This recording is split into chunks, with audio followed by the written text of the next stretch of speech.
Hi everybody. This week our discussion board, we had to choose one of the three amendments that were listed and discuss those. And the three that were listed were the first, second, and the 10th. And I chose the 10th because this is one of the things that keeps our Constitution a living and breathing kind of Constitution, because it is open to interpretation, as well as the first and second. But this is the one that the states and the federal kind of can have some clashes on. According to course guidelines, historians must be objective and honest in their investigations. So I went back and I did a little research, and I found the website 10thamendmentcenter.com. And the 10th Amendment was actually taken from Article 2 of the Articles of Confederation. And in Article 2 of the Confederation, it says each state retains its sovereignty, freedom, and independence, and every power, jurisdiction, and right which is not by this Confederation expressly delegated to the U.S. And then later on, it was changed into the Constitutional Amendment that says powers not granted to the national government nor prohibited to the states are reserved to the states and the people. I found this really interesting because if you remember, this is the time period right after the American Revolution where they don't want a central or a strong national government. And this was some of the arguments that were held during the Constitutional Convention. Some people wanted states' rights. Thomas Jefferson was one of them. And then others wanted us to have a strong national government.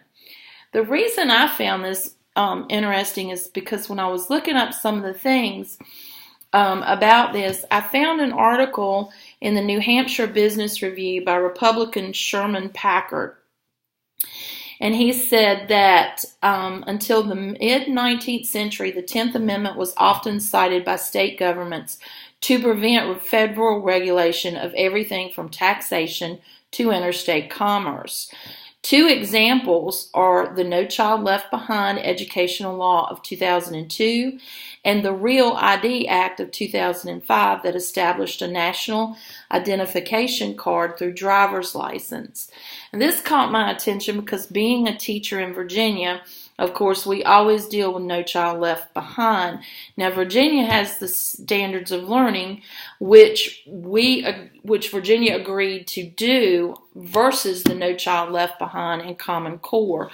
But it's still standards, and it's still basically testing kids in a standardized testing format. In order to implement the No Child Left Behind Act, Congress relied on their 10th Amendment, and part of the 10th Amendment, as you read more and more into the finer print, talks about the spending clause. In 1987, South Carolina versus Dole, the Supreme Court ruled that legislation, in order to be constitutionally valid, using the spending clause must be in pursuit of the general welfare. And as you know, with No Child Left Behind, it was in our educational system and supposedly for the general welfare of our children and such as that. So they were able to move that in. Now, with the 10th Amendment, the national government does have certain powers, but the powers that they don't take are also given to the state. And there are some powers such as taxation that are concurrent between the two. I just found this an interesting amendment, and I thought it was kind of neat that they kept it in there.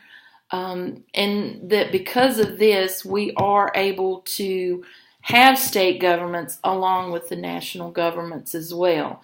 So our amendments are an amazing thing. You know, we're the only country that has them, and we're the only country that's ever had a constitution survive this long. I hope you have a good week this week, and thank you for listening to my discussion board.